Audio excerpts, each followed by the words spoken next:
Okay. Tell me Braxton, what did you write down for party polarization?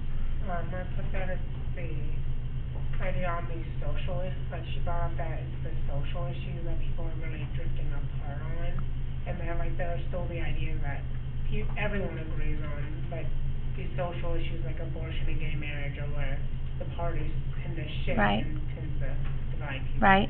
But party polarization is just, it's this lack of political middle. Now, that was one political scientist's perspective. Other people, like I've got some other videos that I could show you or some other things that you could read, where they say that party polarization is super prevalent in the Congress, like more than it's ever been, but that it's not in the electorate really at all.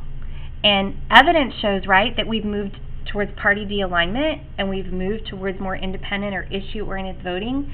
So the argument that she makes that party polarization is happening in the party and the electorate is not 100% accepted. You can't argue with this because there's voting records, okay? But why do the Democrats and the GOP not overlap? Well, that could be because we just are so opposite on policy issues, or it could be because we just don't like each other, or it could be because of factions within our party. It could be because of trying to appeal to a particular kind of voter or a particular, like there's so many arguments as to why. You know, people can talk about the presence of the Tea Party, they can talk about a lack of leadership of the president, you know, and we don't know. What I will say is our Congress does not work together, and our Congress does not work with the president, and we have a lot of straight party voting. But do we have a lot of straight party voting amongst the electorate? We don't. If we did, then we wouldn't have a Democratic president and a Republican president, and a Democratic president and a Republican president.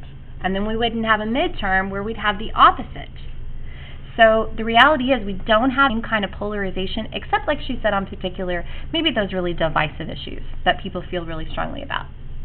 Okay? All right. Last thing was responsible party model. I don't know that she did a great job of explaining that. It's the theory that if parties are doing what they're supposed to do, they should give me options. That when I look at the parties, I should have a clear, and I have a feeling about education, then I should be able to look at those parties and go, that's what I want.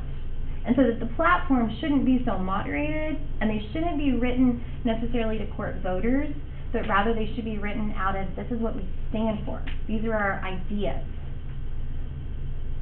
So y'all spend a little time looking at those two questions to figure out, how does party polarization support this idea, and how does polarization look different in the different levels? Okay?